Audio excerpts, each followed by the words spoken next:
The twists and turns of the relationship between a boy, his murderer father and his policewoman grandmother have enthralled the nation for 9 years, but tomorrow night is the final episode of Happy Valley with star James Norton rather cryptically suggesting fans will be content with the ending.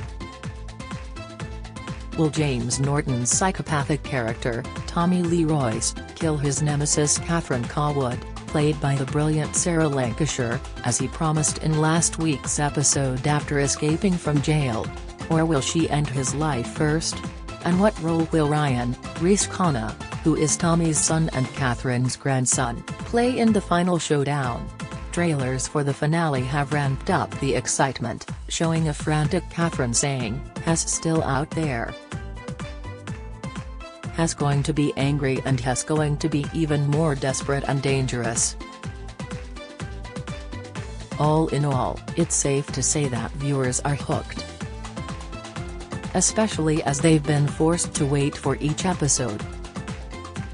In a world of streaming and binge viewing, the success of Happy Valley has been a reminder of the power of watching something together as a nation, the anticipation that can sometimes make the treat all the sweeter when it arrives.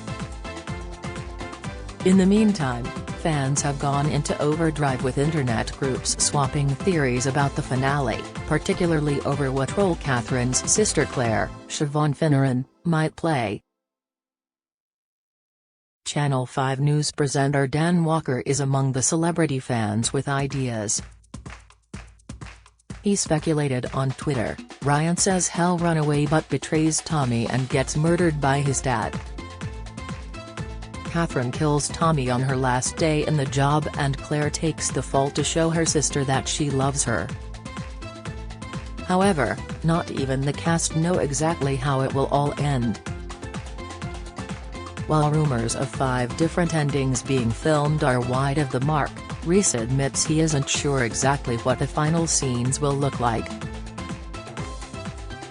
"There is one ending but they've filmed them in different ways of how characters say things, the emotions behind them, the angles and the framing," says the 16-year-old actor who has been playing the role of Ryan since he was a boy.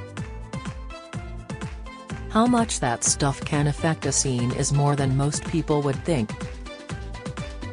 All that the cast will reveal about that ending, which will have an extra 10 minutes, is that it is extra special. "It's classy and elegant and explosive and surprising," says James. "And it's heartfelt. It feels surprising but, on the other hand, you will go, of course. There was no other way of doing it.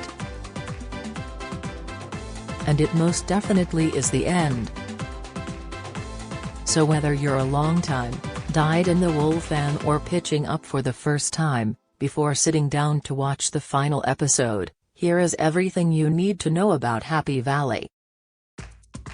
Happy Valley ends on BBC One tomorrow at 9 p.m. Not So Happy Valley. Sally Wainwright was inspired to write the show after watching a documentary called Shed Your Tears and Walk Away about drug and alcohol problems in the Hebden Bridge area of West Yorkshire.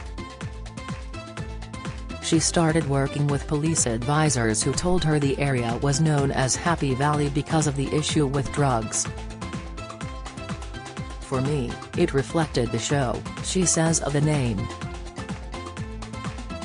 "It's dark but it has also got a lot of humor in it too.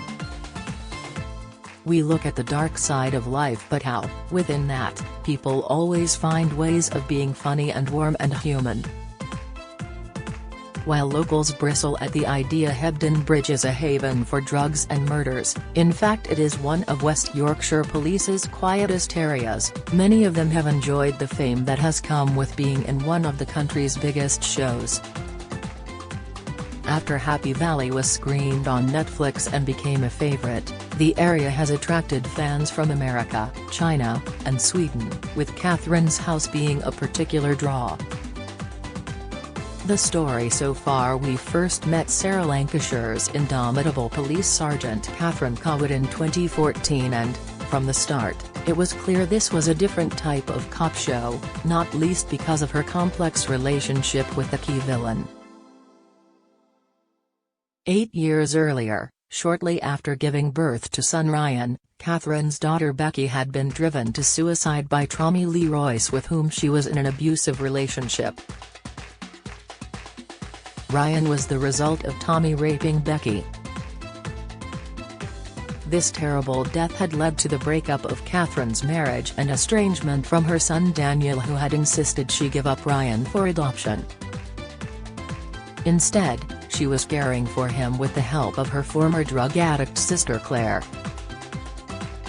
Catherine became involved in the hunt for millionaire's daughter Anne Gallagher, who had been kidnapped by Tommy, and this led to their first major confrontation when he tried to pour petrol over Ryan and killed Catherine.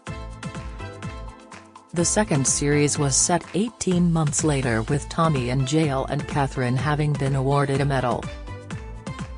While cop Catherine became involved in a human trafficking investigation, Tommy had persuaded one of his fans to become Ryan's teaching assistant so that he could form a relationship with the boy behind Catherine's back.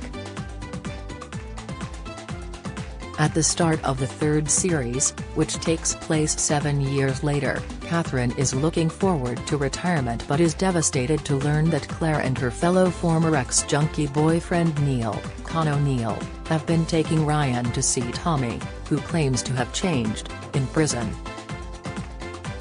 She is also connected to a case of a woman called Joanne Molly Winnard, who is being abused by her husband Rob Hepworth, Mark Stanley, who is also Ryan's PE teacher.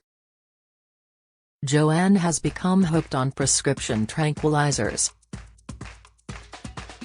They have been illegally supplied to her by her pharmacist neighbor Faisal Bhatti, Amit Shah.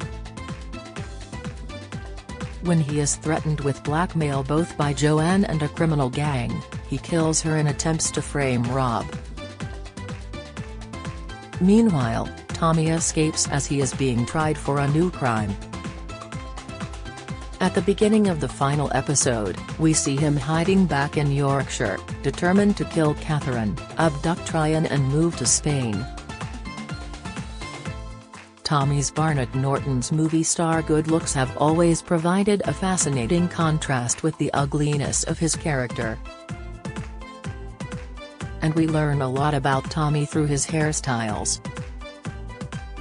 In the first series, it was dyed bleached blonde as the criminal left prison to embark on a new crime. In the second, stuck in jail again, it was completely shaved as he contemplated getting his revenge on Catherine from behind bars. At the start of the third, his hair was long and scraggly. Sally loves giving Tommy mad haircuts, says James, who sported hair extensions for this series. She wanted it to feel like something happened over the years, not as obvious as Tommy's found God, but that there is a groundedness to him.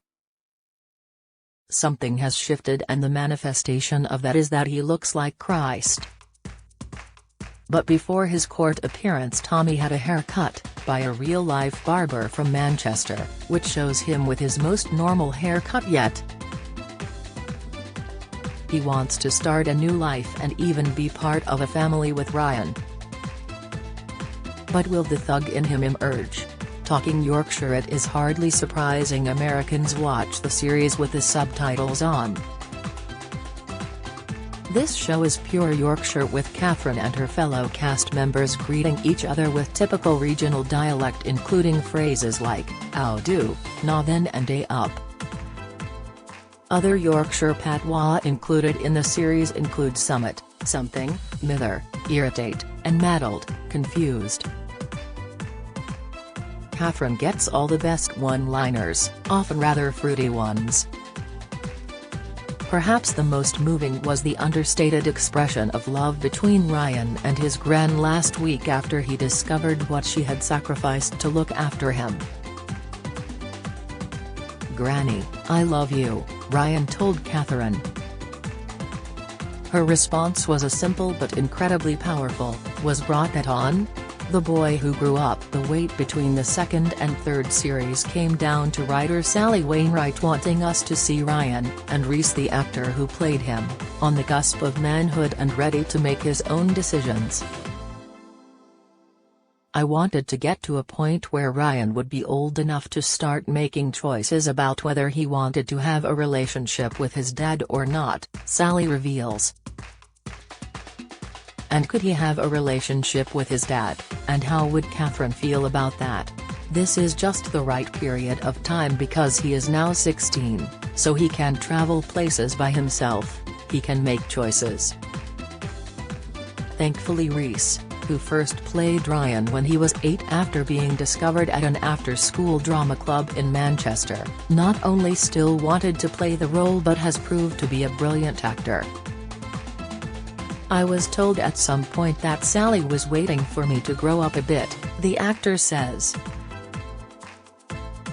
"I didn't know to what extent it'd be growing up, whether it'd be waiting until I was 15 or 25.